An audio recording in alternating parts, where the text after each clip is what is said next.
हमारे चैनल को सब्सक्राइब करें और बेल आइकन दबाएं।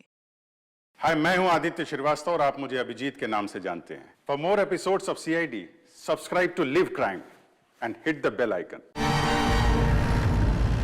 कानून की जुर्म पे हुई आज एक और शानदार जीत।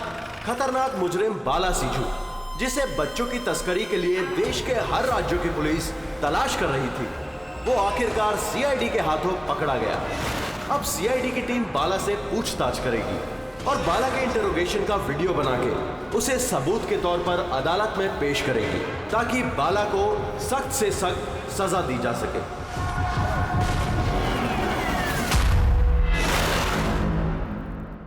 एक कप चाय ही मिलेगी? ये बच्चे कहाँ जिन्हें तूने बेचा है? मैंने किसी बच्चे को नहीं बेचा। बच्चे देश में है या विदेश में? मेरी चाय कहाँ है एसीपी साहब? देश में या विदेश में? बाबा, उन बच्चों को सही सलामत उनके माँ बाप तक पहुंचाने की कसम खाई है हमने। अगर उनको कुछ हुआ ना, तो तेरे साथ वो करेंगे जो तू सपने में भी सोच नहीं सकता।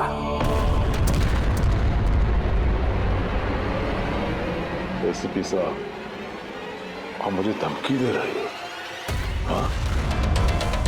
शुक्र मना हम लोग हैं तो सिर्फ बात कर रहे हैं। अगर दया होता ना तो क्या कर लेता वो? ज्यादा से ज्यादा मेरे लिए चाय बना के लाता वो।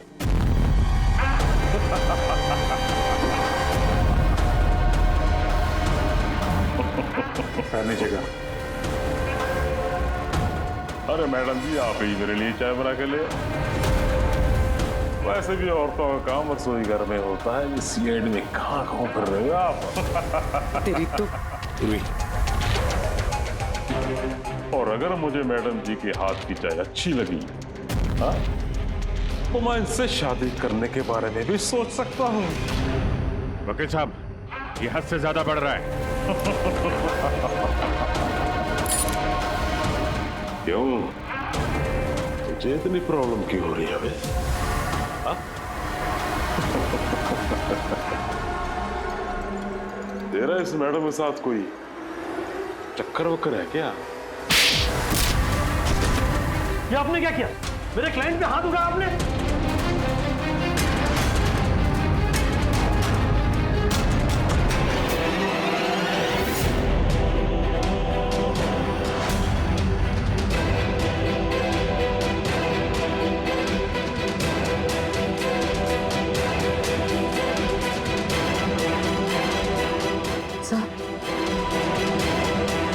So he's dead? क्या?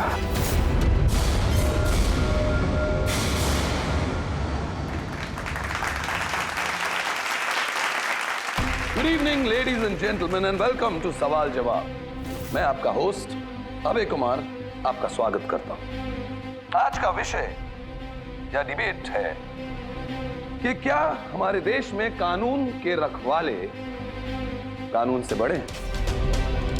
आप सब लोग ने हाल ही में इस केस के बारे में सुना होगा, जहां सीआईडी के सीनियर इंस्पेक्टर मिस्टर अभिजीत पर बाला नामक एक क्रिमिनल की मौत का इल्जाम लगाया गया।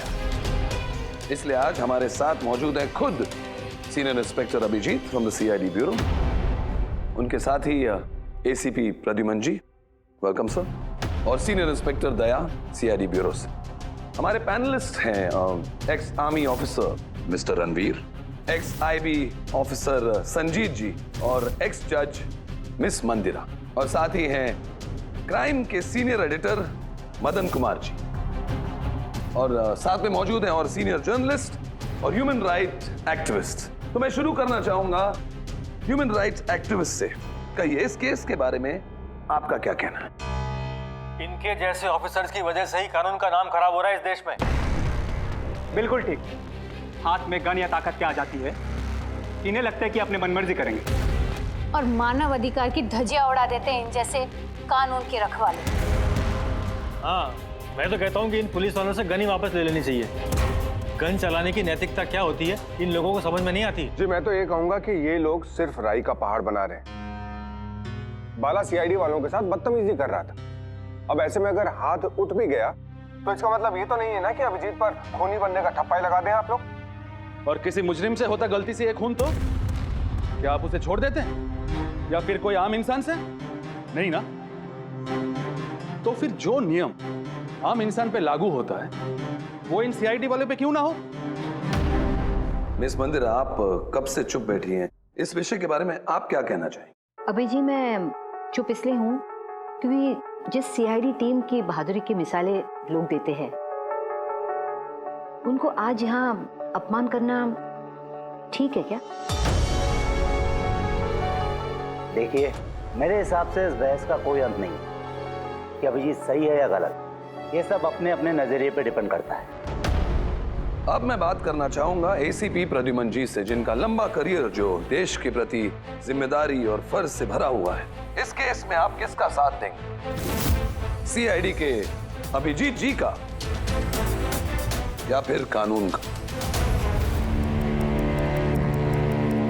देखिए, आज तक मैं हमेशा कानून का साथ देता आया और आगे साथ देता रहूंगा। इंसाफ होके रहेगा और मैं ये कहने का किसी को भी मौका नहीं दूंगा कि कानून हम सीआईडी वालों के लिए अलग है और आम लोगों के लिए अलग। जब तक इंक्वायरी कमीशन का डिसीजन नहीं आता तब तक सीनियर इंस्पेक्टर अभिजीत सीआईडी की ड्यूटी से सस्पेंड रहेंगे।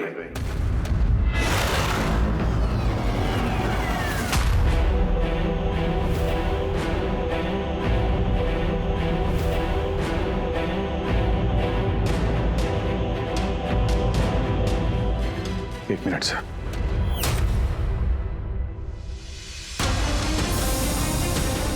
तो मेरे बारे में लोग क्या कहते हैं इससे मुझे कुछ फर्क नहीं पड़ता। अभी आपके मुंह से जो कुछ सुना बहुत तकलीफ हो रही है सर। जो कुछ हुआ आपके सामने हुआ, आप वहीं पे मौजूद थे। अपने दिल पे हाथ रख के कहिए सर कि मैंने जानबूझ के उस आदमी को मारा है। और अगर आपका जवाब हाँ है तो मैं बिना किसी अदालत के फैसले के खुद फांसी के फंदे के सामने जाके खड़ा हो जाऊंगा। अभिजीत, रिलैक्स। नहीं यार दया, बस अच्छा मजाक बना रखा है। हर कुछ महीनों में कुछ लोग हमारे ऊपर इल्जाम लगाते हैं और सर हमारा साथ देने के बजाय हमें सस्पेंड कर देते हैं। और आप लोग बड़ी बड़ी बातें कर रहे थे मानव अधिकार की। क्या कह रहे थे आप? हमारे हाथों से गन ले लेनी चाहिए। अगर आज आप लोग अपने घरों में सुरक्षित तरीके से होली दिवाली मना रहे हैं वो इसलिए कि हमारे हाथों में गन्स है। हम लोग रात भर जागते हैं ताकि आप लोग चैन की नींद सो सकें। जब मुजरिम यहां सर पे बंदूक तानता है, छाती पे गोली चलाने वाला होता है और तब आपको यह याद दिलाया जाता है कि आपको पलट के मुजरिम पे वार नहीं करना है, सिर्फ टांग पे गोली चलानी है, उस दिन मैं आपसे ह्यूमन राइट्स और मानव अधिकार की स्पेलिंग पूछूंगा। उस दिन आज मैं दुनिया वालों के सामने खुल के बोलना चाहता हूं, बाला जैसे आदमी को जिंदगी जीने का कोई अधिकार नहीं। वैसे भी अदालत उसे फांसी की सजा देती ना। कुछ दिन पहले मर गया तो कौन सा तूफान आ गया। और इतने साल अगर सीआईडी में मेरे हाथ बंधे नहीं होते तो इन जैसे लोगों का इंसाफ मैं कब का कर चुका होता है। और वैसे भी ऐसे कानून का क्या फायदा जो मुजरिमों को सजा नहीं दे सकता। और वो कानून मुझे क्या सस्पेंड करेगा, मैं खुद सस्पेंड करता हूं ऐसे कानून को। दिल में जज्बा और जेब में इस्तीफा लेकर हमेशा घूमता हूं मैं।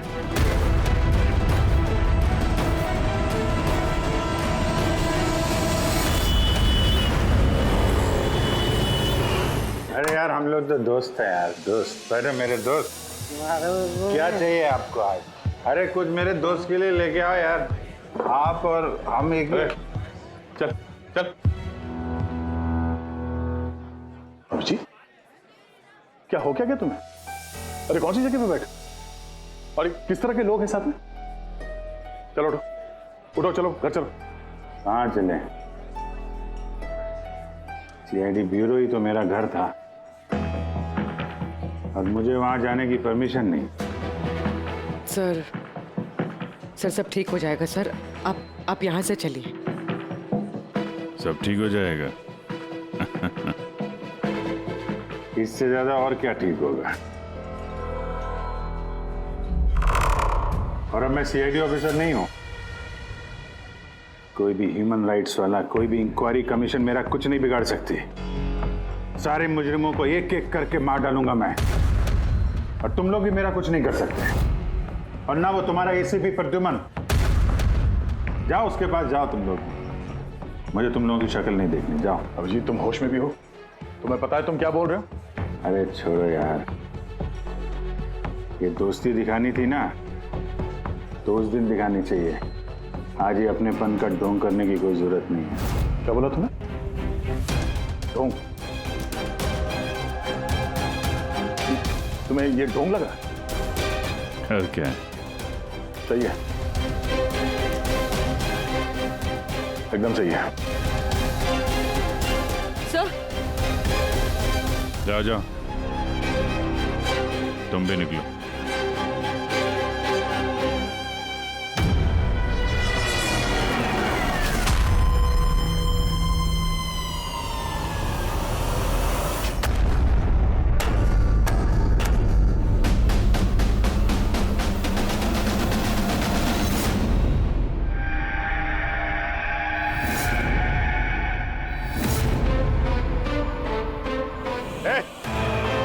कौन है यहाँ?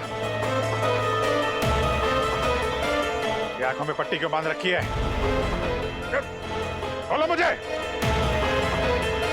कहां लेके आ गए? कौन हो तुम लोग? खोलो मुझे।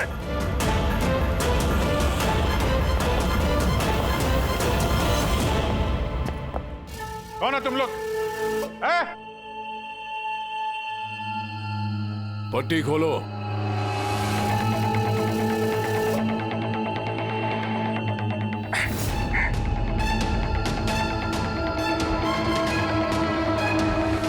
जानते हो किसे किडनैप किया तुमने? एक सीआईडी ऑफिसर। अभिजीत, अब तुम एक सीआईडी ऑफिसर नहीं रहे। सीनियर इंस्पेक्टर अभिजीत सीआईडी की ड्यूटी से सस्पेंड रहेंगे। डरो मत, तुम्हें हमसे कोई खतरा नहीं। हमें अपना दोस्त समझो। दोस्त? आखिर हो कौन तुम लोग? सब पता चल जाएगा अभिजीत कि हम कौन हैं और तुमसे चाहते क्या हैं। वहां अंधेरे में छुप के क्यों खड़े हो? हिम्मत है तो सामने आओ। हम अंधेरे में इसलिए हैं क्योंकि ये देश और समाज रोशनी में हमें हमारा काम करने नहीं देता। क्या मतलब? हम भी तुम्हारी तरह कानून के रखवाले हैं, लेकिन तुम कानून के दायरे में रह के काम करते हो और हम उसके बाहर। हम सीधा मुजरिमों का इंसाफ करते हैं, न कोर्ट न कचहरी न इंक्वायरी कमीशन, सीधे सजाए मौत। एक मिनट, ये तुम लोग क्या कह रहे हो? मैं कुछ समझ नहीं पा रहा हूं। पहचानते हो इसे? ये तो मालविका है, कहने को सोशलाइट, लेकिन कई आतंकवादी गतिविधियों से जुड़ी हुई है ये। Good, next. Rangan Banga real estate का बिजनेस दिखाने के लिए और उसकी आड़ में ड्रग्स का लेन देन। विलियम? ये तो विलियम है। 7 मर्डर का इल्जाम है इसके ऊपर। That's right. मगर मुझे क्यों दिखा रहे हो इनकी तस्वीरें? मुझसे क्या चाहते हो? बताते हैं। पहले तुम जरा ये बताओ कि अगर तुम्हें यह पता चले कि इन मुजरिमों को कानून कभी सजा दे नहीं सकता, तब तुम क्या करोगे? अगर इनको कभी सजा नहीं मिल पाई तो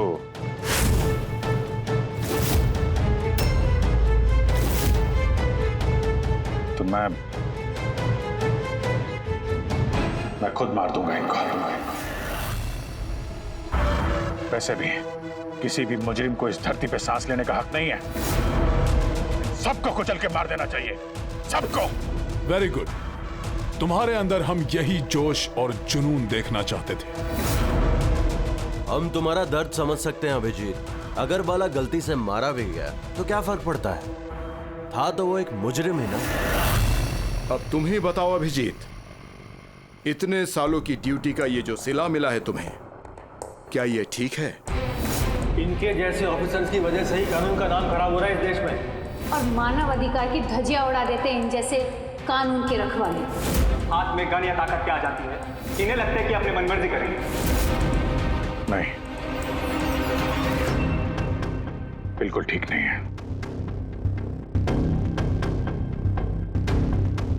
सिर्फ मैं ही जानता हूं सतमान का घूंट पीने से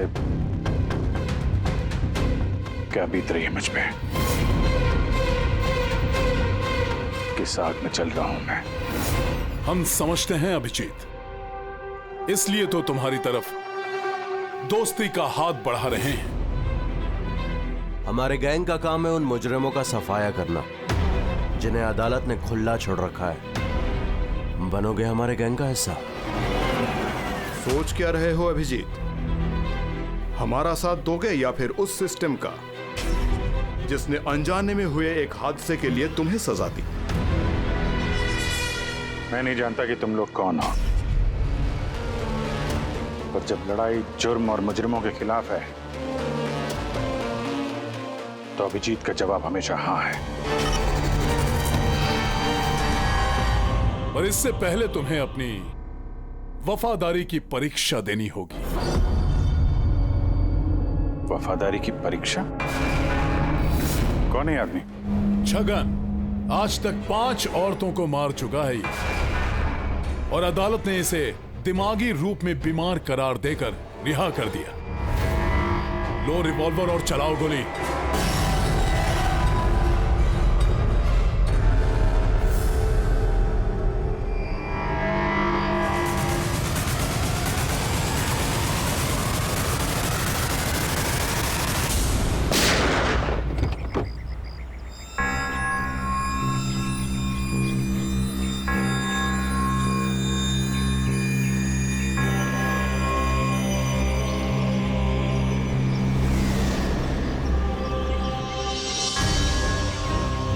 हमारे फोन का इंतजार कीजिएगा। और हाँ, जो आपको तकलीफ हुई ना, उसके लिए सॉरी। और एक बात ध्यान में रखिएगा, फोन हमेशा अपने साथ रखिएगा। अगर बाथरूम जाना है तो भी।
मैं आ गया।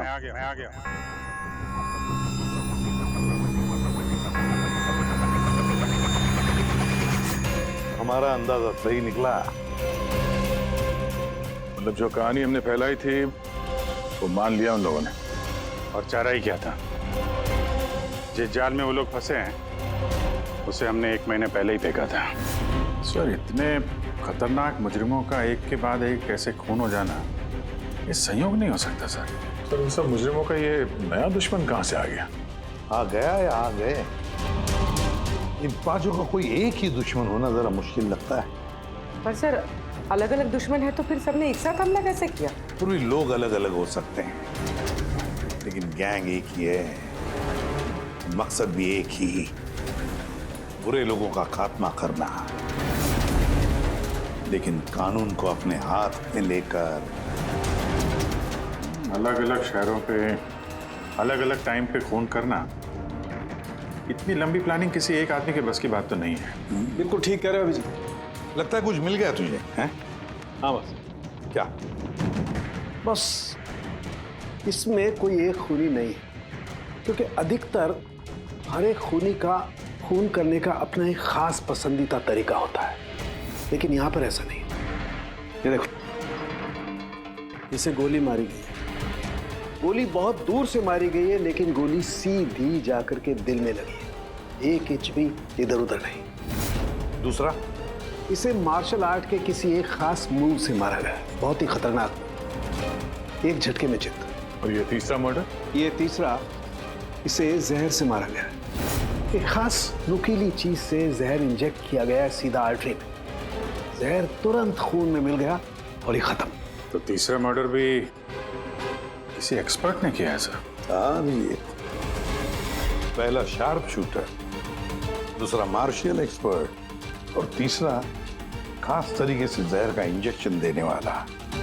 ये जो भी है, इन्होंने अलग अलग तरीके से जान लेने की ट्रेनिंग पाई है, जैसे कोई स्पेशल एजेंट।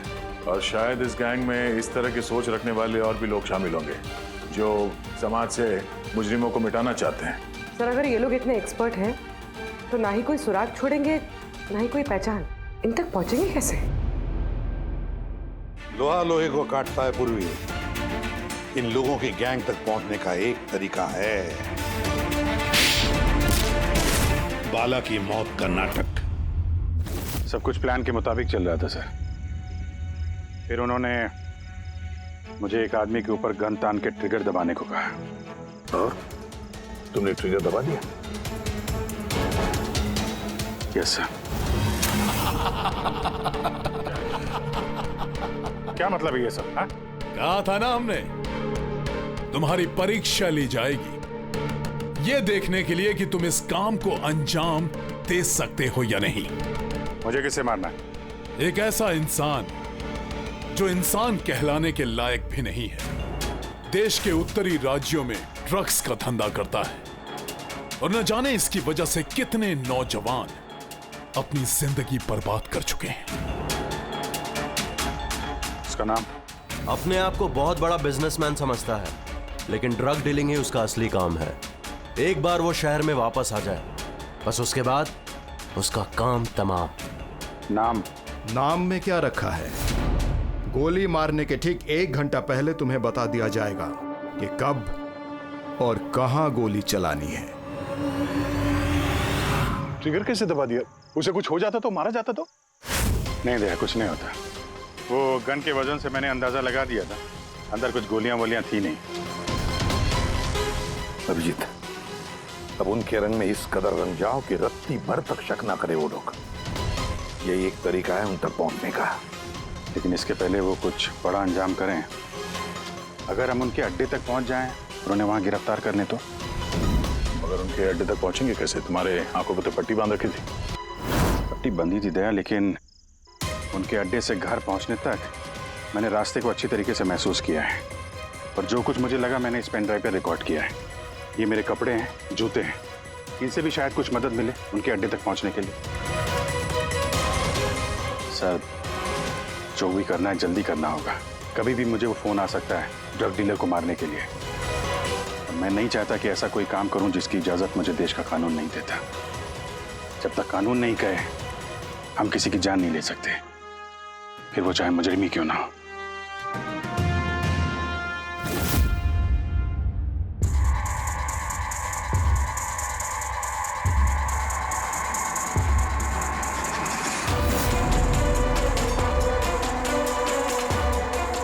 ध्यान से सुनना, कुल मिला के 1.5 घंटे लगे थे मुझे उनके अड्डे से अपने घर आने में।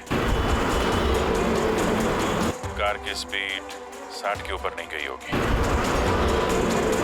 15 मिनट गाड़ी ट्रैफिक जाम में फंसी हुई थी। 10:15 उस वक्त मुझे किसी की अर्थी जाती हुई सुनाई थी।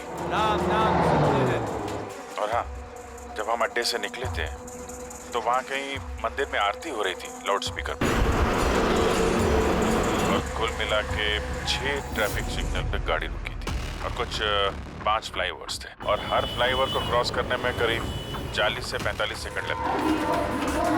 रेलवे स्टेशन और एक फ्लाईओवर के नीचे रेलवे स्टेशन था जहाँ पे ट्रेन की अनाउंसमेंट हो रही थी। सर आप अंदर। सर ये देखिए, अनिकेत कुमार सर, सीबीआई ने अभी थोड़े दिन पहले इससे बातचीत भी की थी। सर देश के कई जगहों पर ये ड्रग्स का धंधा करता है। अभी कहाँ है? सर वो फ्रेडी सर देख रहे हैं। सर ये पैडी है, धान। ओह, ये पैडी है, वो जो तुम अभिजीत की कमीज पर से लेके आई थी, वो रेशा, वो एक गनी बैग का रेशा, किसी बोरी का। मतलब पैडी और बोरा, इसका मतलब ये कोई गोदाम है।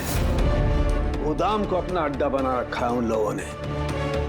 कोई ऐसा गोदाम जहां पर अनाज रखा जाता है, या फिर कोई ग्रेन मिल। सर ये रूट लिया उन लोगों ने। ये रूट ठीक वैसा है जैसे अभिजीत सर ने बताया था, विरार की तरफ जाता है ये। गुरजापुर में। हाँ डॉक्टर साहब, क्या अभिजीत को अनाज के गोदाम में रखा गया था? अनिकेत आज सुबह ही ग्रीस से वापस लौटा है, अभी तो वापस नहीं आया।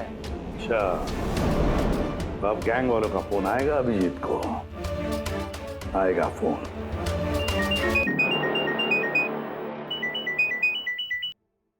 हेलो, आपके लिए एक खुशखबरी है अभिजीत सर।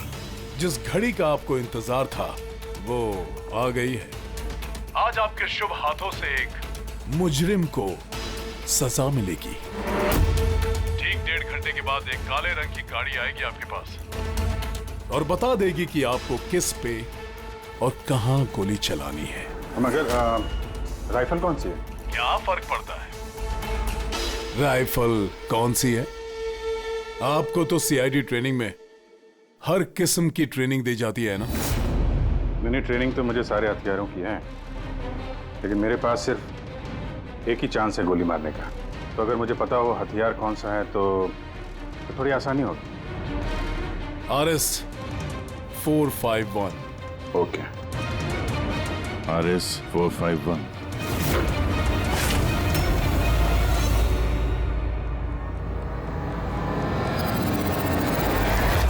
क्या कह रहे हैं आप? मेरी जान को खतरा है? फिर तो मैं कहीं जाऊंगा ही नहीं, घर के अंदर ही छुप के बैठूंगा मैं। सारी मीटिंग्स कैंसिल। अनिकेत, घर में छुप कर बैठने से कोई फायदा नहीं होगा। उन लोगों ने ठान लिया है तुम्हें मारने का और वो मार कर ही रहेंगे तुम्हें। बहुत कुछ कीजिए ना, आप लोग सीआईडी वाले हैं, बचा लीजिए मुझे। बचा लेंगे हम तुम्हें, सिर्फ इस बार गोली हमारा ऑफिसर तुम पर चलाएगा। तुम्हारे इन कपड़ों के अंदर एक बुलेट प्रूफ जैकेट होगा और कुछ खून के पैकेट्स। अगर निशाना इधर उधर चला गया तो? अगर गोली सर पर लग गई तो? कुछ नहीं होगा, क्योंकि गोली भी नकली होगी। और हाँ, तुम्हें तुम्हारे कर्मों की सजा जरूर मिलेगी, मगर पहले हम तुम्हारे जरिए उस मास्टरमाइंड को पकड़ेंगे। अब बताओ, मीटिंग के लिए कहाँ जाने वाले थे तुम? अगली मीटिंग 1 घंटे में है। एक मॉल के बाहर एक प्रोडक्ट लॉन्च है। मॉल के बाहर? हेलो, मुझे लगता है मिशन कैंसिल करना पड़ेगा। मगर क्यों? बाला जिंदा है।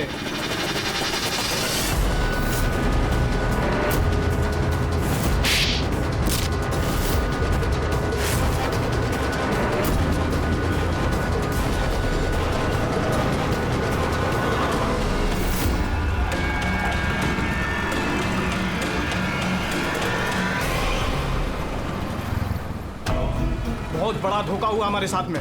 अभिजीत के हाथों किसी का खून हुआ ही नहीं है। प्लान कैंसिल नहीं करेंगे आप। सीआईडी और अभिजीत को इस धोखे की बहुत भारी कीमत चुकानी पड़ेगी।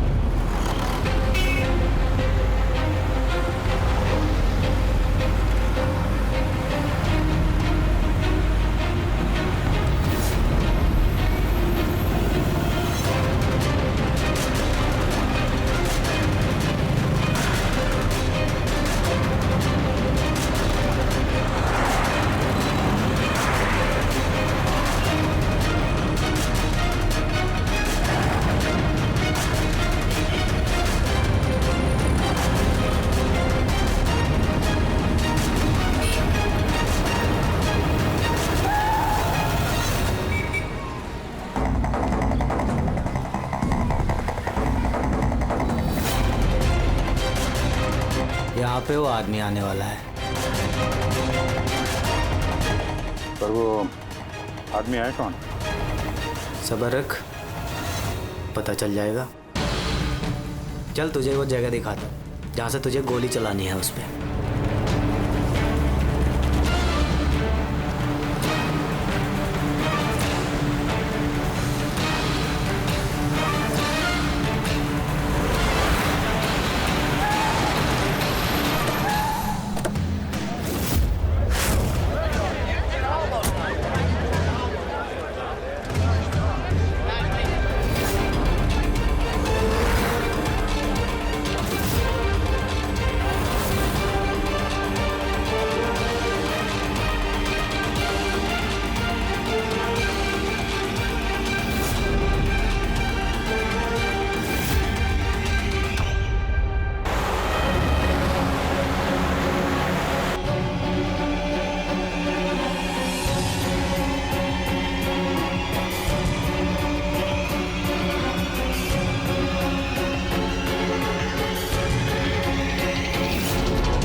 गोदाम तो एकदम खाली है, कोई भी नहीं है यहाँ पे। हाँ सर, ये वो गोदाम तो नहीं लग रहा है जिसे हम ढूंढ रहे हैं। ओ भाई साहब, कौन है आप लोग? क्या चाहिए? तुम यहाँ पे काम करते हो? ये गोडाउन को इस्तेमाल कर रहा था क्या? नहीं तो पिछले 2 साल से बंद पड़ा हुआ है और ये गोदाम हमारे बॉस को बेचना है। अब क्या खरीदने आए? अगर ये वो गोडाउन नहीं है तो फिर कौन सा गोडाउन है?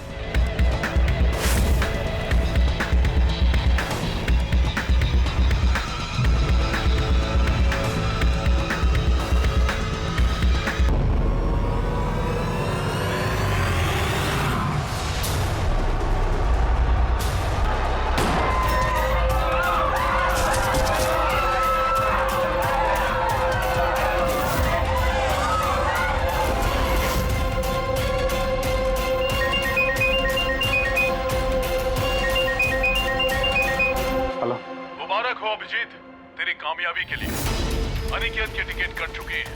अब बैठो गाड़ी में, मिलकर बधाई दूंगा तुम्हें। ठीक है, आ रहा हूं मैं।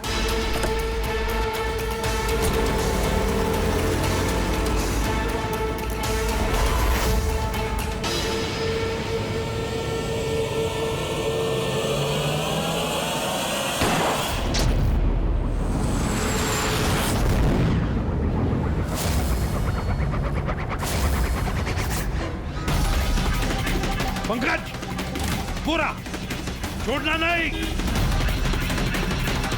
ओह नो सर। क्या हुआ? सर मुझसे एक गलती हो गई।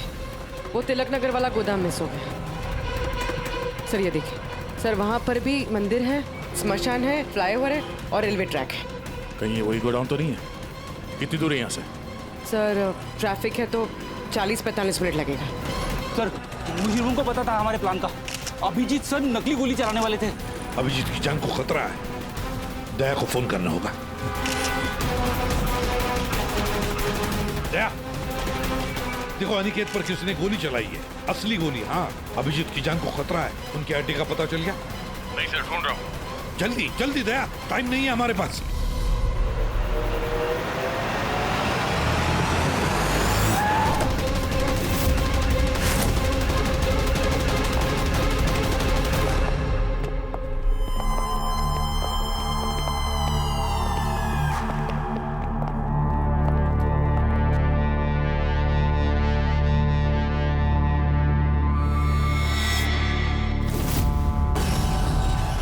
बहुत बहुत बधाई हो तुम्हें, वेल डन।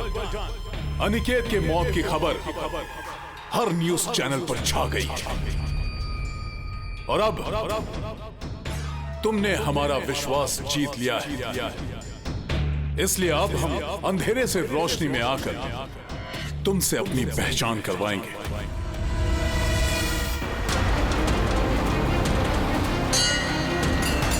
ये मंदिर है।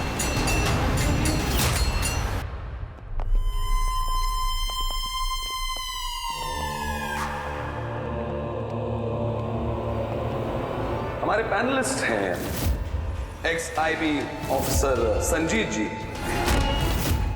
एक्स जज miss Mandira, ex army officer mister Ranveer. Oh, तो आप लोग हैं? हाँ, हम। क्यों? हैरानी हुई हमें देखकर? भूल गए उस दिन जब सिर्फ मैंने तुम्हारा समर्थन किया था?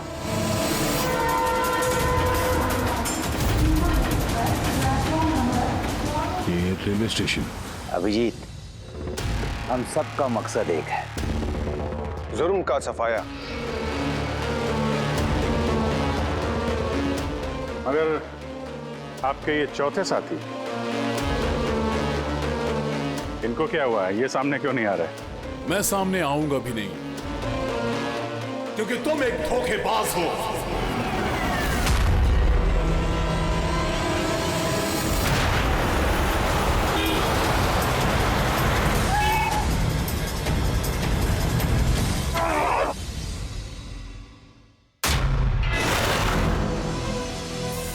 बाला जिंदा है?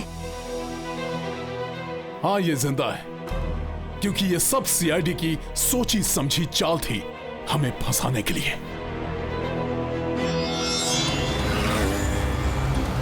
और ये स्मशान भूमि। और अनिकेत? वो भी जिंदा होगा। जरूर इस अभिजीत ने उसे नकली गोली मारी होगी। अभिजीत, इस धोखे की सजा सिर्फ मौत है, सिर्फ मौत। तुम और बाला दोनों मरोगे, दोनों। और तुझे हम नहीं मारेंगे, मुझे ये मारेगा। मैं क्यों? क्योंकि एक ईमानदार और बहादुर ऑफिसर को मारना हमारे ईमान के खिलाफ है। चल, तू मार, नहीं तो हम तुम्हें मारेंगे। वो तो आप वैसे भी मार दोगे। नहीं, हम तुम्हें एक और मौका देंगे। चलाओ गोली। ले वाला, पिस्तौल ले। ले।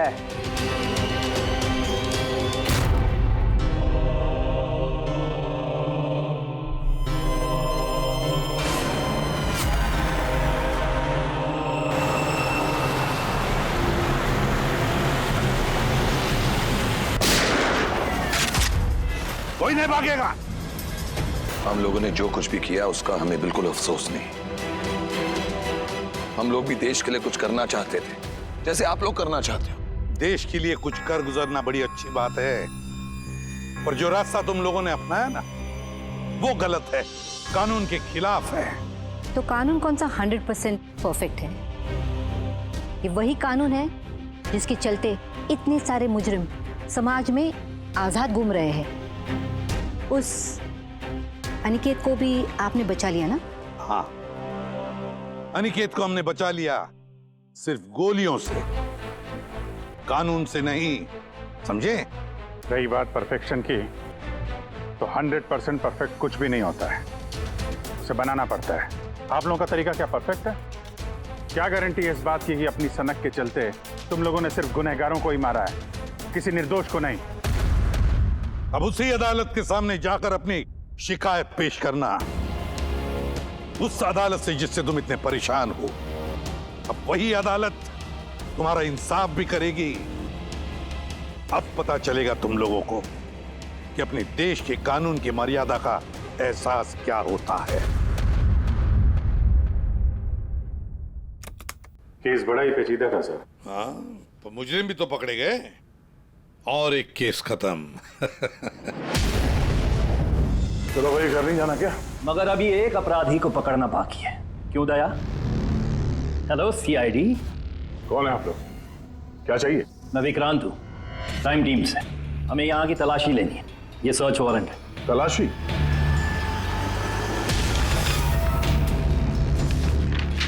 हमारी आप सबसे रिक्वेस्ट है कि आप सब हमारे साथ पूरी तरह से कोऑपरेट कीजिएगा।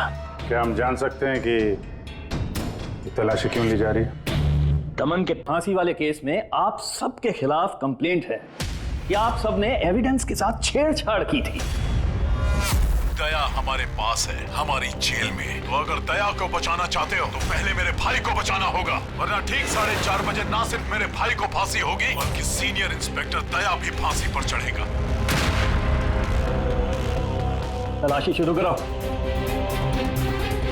आप सबके फोन रिकॉर्ड्स भी चेक किए जा रहे हैं। अब आप सब पे कड़ी नजर रखी जाएगी।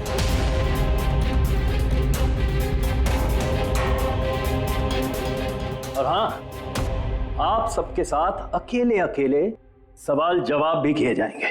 मेरी आपको पर्सनल सलाह है, जो भी बोलना बिल्कुल सच बोलना। ये सीआईडी का फ्यूचर तय करेगा। सीआईडी से हैं, कोई पानी का बुलबुला नहीं। और तुम कौन होते हो हमारा फ्यूचर तय करने वाले? हाँ? सीआईडी की बुनियाद सच की नींव पे टिकी है। झूठ बोलना हमें आता नहीं। हाँ हाँ पता है, आप सीआईडी वाले हो, पता है।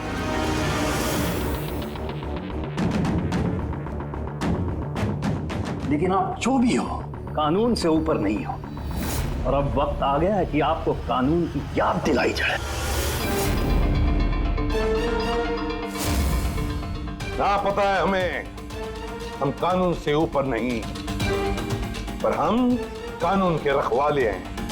कानून के रखवाले हम सीआईडी वाले हैं, और हम गर्व से कहते कि हम सीआईडी वाले हैं। और हमारे खून का एक एक कतरा सीआईडी को और इस देश को समर्पित है।